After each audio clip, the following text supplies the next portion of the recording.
If you have played hobby games in the last couple of years, you probably have come across the game Love Letter, great modern classic. Now we have a game that has similarities with Love Letter, but probably should be called Hate Letter. Instead, it's called Brutal Kingdom, but the idea is that it's love letter for people that like to inflict a lot of take that action, but also are able to accept that, to take it in return, because it is a very confrontational, backstabbing game. For 3 to 4 players, so not much flexibility there. The game comes with 2 decks of cards that represent courtiers of a fantasy court, represented by anthropomorphic animals. These cards have an effect which is printed at the bottom and is activated when the card is played face up. A number here indicates the order in which players activate within a turn. So if these 2 players have these 2 cards that are visible at present time, this player goes first. And then we have an illustration, and then we have possibly tokens that indicate the number and type of tokens that you'll get from that pile at the end of the round from the cards that you have played and have not been destroyed by other players in the meanwhile. And that is how you score points, by grabbing those tokens. So you're playing cards, trying to create stacks that will score you a lot of points at the end of the round, and trying to preserve your stacks and to destroy those of the opponents. There are 2 separate decks of cards. You shuffle them separately. Then at the beginning of a round, you deal 2 cards to each player, and after you have done that, there will be 2 cards face down that go in the middle of the table. By that card, which is called the Chapel card, which is also used as a turn track. The game lasts for 4 rounds. So each player receives 2 cards. You look at these 2 cards, and then you give 1 to the player to the left, which also means that you will receive another card. Then you repeat the same procedure with the dark card. So there will be 2 there, 2 to each player. But this time, each player, after looking at their cards, gives 1 of them to the right and receives another one. So now I have 4 cards, and 2 of those other players know what they are, because this player knows 1 and the other player knows 1. But I also know at least 1 card that the 2 players sitting next to me have in their hands. So that limited knowledge is very important. Actually deciding what to keep and what to give already is a very important decision, because you're trying to set up situations that will not be dangerous for you and maybe will turn into traps for the opponents. Then when everybody has these cards, the game is simplicity itself. We start with the starting player that has the starting player card. At the beginning you decide that randomly, later it will be the player with the highest visible number. So players, when it is their turn, will simply take a card from their hand and place it face up in front of themselves as soon as that. Some cards will have an effect that resolves immediately, like eliminating Trigger the Wizard, that takes place when you play the card. Other cards have long-lasting effects, so the king will be eliminated when he's played while the queen is already in play. So if I play this one, well, whoever has the king probably will not want to play. Unless, of course, I know that you have it. I know it's the last card that you have in your hand. Then I play this one and I set up a trap for you. And now you have to play the king. And you're going to lose the king. Some of the cards don't have any effects. They simply generate tokens. They simply give you other types of advantages. But in general, there are cards that eliminate stuff. There are cards that have no effect but will give you tokens at the end. And again, the number also is very important. Those are the 3 factors. When you're looking at the value of a card, you're trying to create a synergy of cards that sometimes you want to go fast, we want to soon, some of the times you want to wait. And you want to create the right sequence of effects that will protect your cards and attack those of the opponent. Also, there are cards that allow you to draw, to take the cards that are from in here, to switch them, to swap them. So that kind of thing. So you're moving around, playing cards, destroying cards, etc. Speaking of destroying cards, if a card is indeed destroyed, suppose that here's my situation. The king is in play. Yes, the king kills the queen. The king is in play, so I have to play this one, and suppose now the queen is killed. When you eliminate a card, you flip it face down. together with all of the cards that are underneath in the same stack, and these cannot be scored at the end. Then the game continues. Maybe this is the next card that I play, and maybe this is the next card that I play, which also means that if the last card that you played gets killed, your entire stack goes face down. So players will alternate playing a card at a time until they all have played 4 cards and there's a stack of 4 cards in front of them. But again, some or all of them may be face down. When the round is over, you simply grab tokens as indicated on the cards that you have in your stack and that are still face up. Actually, another important thing about the way the sequence of play works.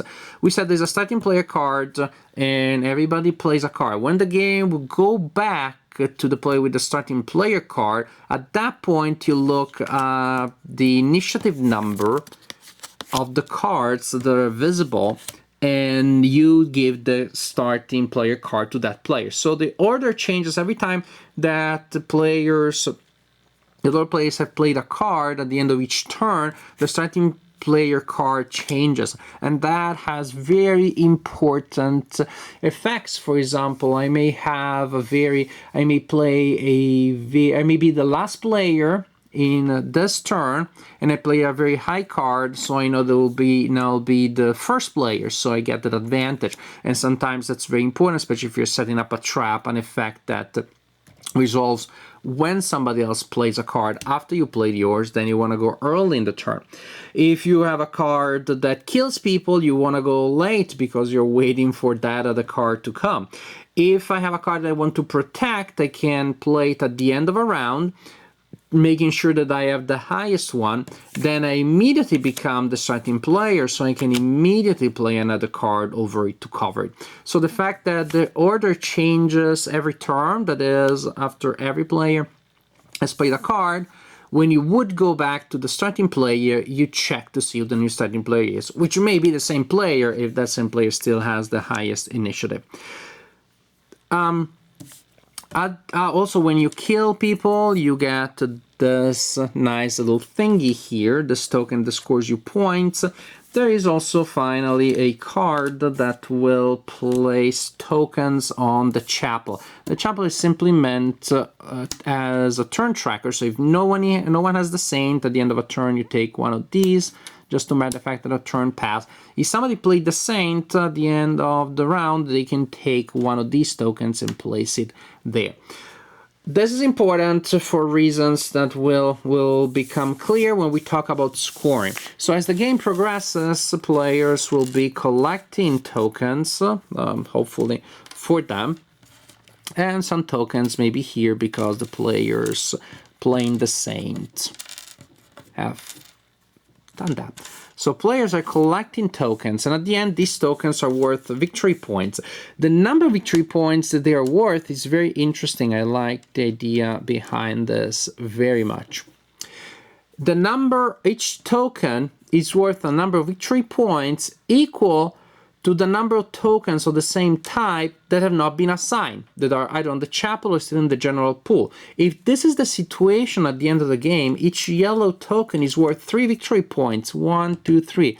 Each green token is worth 2 victory points, and each blue token is worth 4. So people are rushing to get points, but of course the more tokens you get, the riskier it is, because then that may devaluate your token. So the ideal strategy is to go for a type of token, not just for as many tokens as you can, but for a type of token that other people are neglecting. So there's also that other wrinkle in the strategy of trying to figure out which cards to kill and which cards to cost to survive, so that you will manipulate the value of the victory points at the end. Players play 4 rounds, so pretty much again you have your hand of 4 cards, you play them, take tokens, repeat that for 4 times, so you will play 4 stacks of 4 cards, 4 hands of 4 cards, and at the end you count victory points, and the player with the highest total is the winner. And this is Brutal Kingdom. This is how Brutal Kingdom works. I was pleasantly surprised. Reading the rulebook, the game didn't seem all that exciting, also because it took me way longer, way more effort than I think should have been necessary to learn the game. The game is so simple, the rulebook is so small, but it's not particularly very well written. The information is scattered all around. It took me more time. I mean, I should have been able to learn the game in 10 minutes. I had to read this a couple of times and I wasn't sure.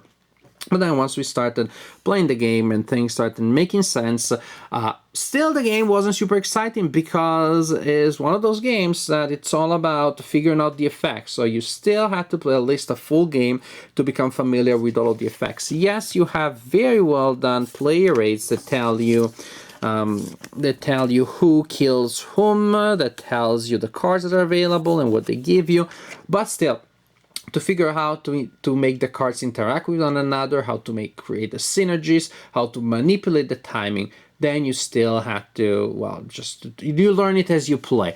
I would say the game becomes fun starting from the second game, after you go through the poorly organized rulebook and the first training game. Then it really becomes interesting. Then you have a version of Love Letter that, yes, is much more confrontational. It's much more about studying the opponent, setting up a trap. There is more strategy than there is in Love Letter, and less luck, I think. In any case, there is a luck factor, but I just find that if knowing what the opponents have to an extent, trying to figure out what they may have from their behavior can really give you good insights and reduces the luck factor. In general, it's a good game. I enjoyed it. I do not know that it's a game for everybody because it has a strange mix between simplicity and complexity. Just few cards, limited options, but they're interesting intricacies. My fear is that somebody that just takes the game casually will think, this is a stupid game, I have no choice, I just have to play this card and that card.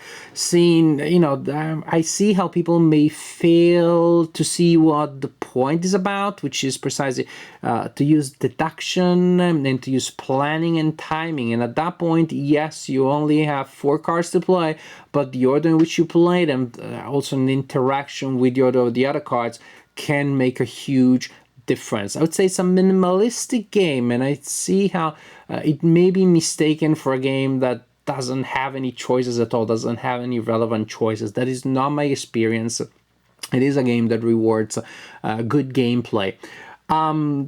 But again, I think we will have a small audience because you need players that enjoy that intense confrontation, enjoy setting up traps and sit and spring, and do not mind to be the victims of other players' traps. It is a game where a single mistake can cause a huge ripple effect, because if your last card of a round is the one that gets eliminated, then all of your cards for that round are eliminated and you don't get any tokens. If you, again, just play 2 cards in the opposite order, it may mean winning or losing. So there is at least a chance, at least a danger of some analysis paralysis if players get stuck trying to figure out everything and what everybody has. But with a group that does not mind the takedown element, is not particularly prone to analysis paralysis, and is willing to learn a game that is a little more complicated probably than it could be, probably could be streamlined a little bit more. Well, nevertheless, if you have a game that meets a game group that meets those requirements, then this is a fun game. I definitely enjoyed it. I enjoyed ambushing my opponents. Didn't enjoy all that much becoming the victim of those ambushes, but that comes with the game. It's part of the experience. Brutal Kingdom is more complex, definitely more advanced than Love Letter. Some resemblances there mechanically, very different feel, very different flavor. Ultimately, it is a game of deduction and bluffing either, as you set up traps and you hope that the opponents fall in them. Deduction, bluffing, planning, and timing.